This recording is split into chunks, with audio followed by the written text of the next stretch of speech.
Hai Trotter dimanapun kalian berada, kali ini saya akan membahas film yang ngencrot lagi. Film ini berisi romantis komedi yang pastinya bikin gemes si Joni.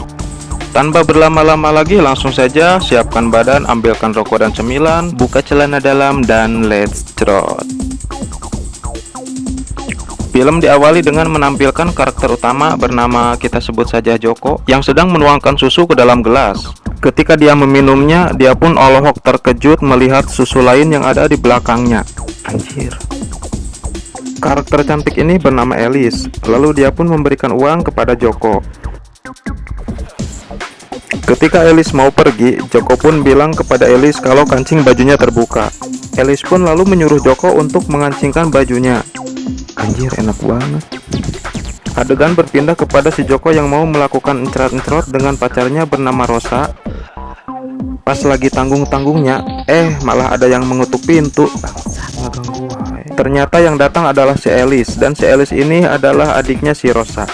Dan si Alice datang dengan keadaan mabuk parah. Saking parahnya, dia pun sampai bobo manis di lantai. Karena gak tega, Joko pun menjiwir Alice dan memindahkannya ke kamarnya. Anjir. Esok harinya di kafe terlihat si Alice sedang pasea alias bertengkar dengan pacarnya. Entah apa yang membuat mereka bertengkar, sampai akhirnya hubungan mereka pun kandas di sini. Alice yang gak terima, akhirnya dia mengejar pacarnya dan langsung menendang dengan tendangan jam 12 pas.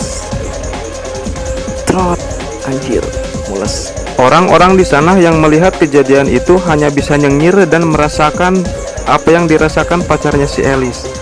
Anjir, kayaknya mules. Ada. Alice dan Joko pun bertemu di kedai Bu Lilis. Di sini Alice curhat bahwa dia baru saja diputuskan oleh pacarnya. Tapi Alice sedih bukan karena putus dengan pacarnya, tapi dia sedih karena gak tahu harus tinggal lagi di mana. Karena selama ini dia tinggal di rumah pacarnya. Anjir, udah bosan mah dibuang. Joko yang melihat Alice pun kasihan, dan dia pun langsung mengajak Alice untuk tinggal di rumahnya. Karena rumahnya cukup besar dan dia pun tinggal sendiri, ditambah lagi lumayan buat sampingan. Alice yang mendengar hal itu, dia pun auto cenghar dan langsung menggabruk si Joko dan memberinya susu. Anjir, bangsat. Singkat cerita, si Joko pun membawa si Alice ke rumahnya dengan keadaan mabuk berat, lalu membawa Alice ke kamarnya. Setelah selesai, si Joko ini pergi, tapi balik lagi untuk mengambil stocking milik si Alice. Lah, mau ngapain? Setelah di kamar, si Joko pun mengeluarkan stocking milik si Alice dan membayangkannya. Esok paginya si Alice pun bangun, dan dia pun hendak mandi walaupun kepalanya masih sedikit jangar. Alice lalu menyapa si Joko yang sedang masak dan bertanya apakah semalam dia merepotkannya. Joko pun bilang kalau semalam si Alice mabuk berat dan membawanya ke rumahnya. Lalu si Alice pun langsung mandi. Ketika Joko sedang memasak, tiba-tiba otak omesnya muncul. Dia pun langsung mengintip si Alice yang sedang mandi sambil membayangkannya. Hal itu membuat roket si Joko siap meluncur. Anjir. Dan tiba-tiba, naon eta? Alice pun hanya tersenyum manis melihat tingkah si Joko. Ketika mereka sedang makan, si Alice terlihat sangat santuy, dan si Joko malah lebih santuy karena dia melihat semongko Alice yang sangat besar. Singkat cerita, Rosa dan Joko pun pergi makan di sebuah restoran.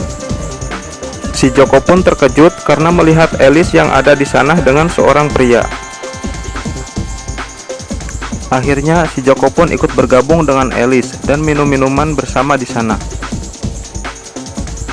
Esok paginya ketika si Alice mau mandi, ternyata ada si Joko yang sedang mandi. Alice pun kembali menutup pintu sambil cengar-cengir.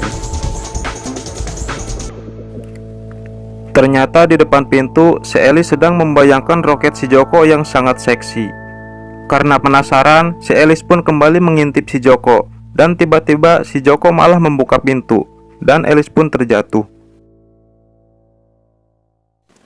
Malam harinya si Alice akan mengadakan makan-makan di rumah si Joko. Dan ketika si Joko dan Rosa pulang ke rumah, tiba-tiba mereka kaget karena teman cowok si Alice juga diundang. Ketika makan selesai, mereka pun lanjut dengan minum-minum. Dan ketika si Elis sedang di dapur, si Joko lalu menghampirinya. Si Joko yang setengah linglung, dia pun bilang kepada Elis bahwa dia suka pada si Elis. Tapi si Elis menolaknya karena si Joko pacar kakaknya sendiri. Tapi karena si Joko udah gak tahan dan roketnya pun sudah mau meluncur, akhirnya dia pun membawa Rosa ke kamarnya dan melakukan encret-encrot. Esok paginya si Joko bilang kepada Elis bahwa dia sangat menyukai si Elis. Dan ketika mereka akan melakukan encret-encrot, tiba-tiba bel berbunyi. Ganggu. Ternyata yang datang adalah saudaranya si Joko bernama Ramji. Malam harinya Joko dan Elis mengajak Ramji untuk minum-minum dan karaokean bersama si Rosa. Di sini mereka pun minum sampai mabuk parah. Karena sudah sangat mabuk, mereka pun saling memeluk pasangannya. Karena si Ramji masih jomblo, dia pun hanya bisa olohok. Khawatir anjir. Joko yang melihat si Elis, akhirnya dia cemburu lalu pergi keluar. Joko pun masuk ke ruangan di depan, lalu Elis pun menyusulnya. Setelah Elis datang, akhirnya mereka pun melakukan cerot-cerot di ruangan itu. Lanjut. Tapi tiba-tiba ketika mereka baru saja melakukan pemanasan, Ramji pun datang menghampiri mereka. Bangsat, ganggu aja. Karena melihat si Joko dan si Elis lagi asik-asiknya, akhirnya si Ramji pun balik lagi. Pas Ramji kembali ke ruangan semula, ternyata si Rosa dan temannya si Elis pun lagi melakukan pengencerotan. Jadah, khawatir. Akhirnya si Ramji pun hanya bisa nampuyak meratapi nasib jomblonya. Esok paginya hubungan Rosa sama Joko pun berakhir karena kejadian semalam. Dan terlihat si Elis sedang menunggu si Joko karena kini mereka sudah jadian. Tamat, ending yang sangat mengencerotkan. Oke, kalau kalian suka dengan video ini jangan lupa subscribe ya. Terima kasih. Cerot.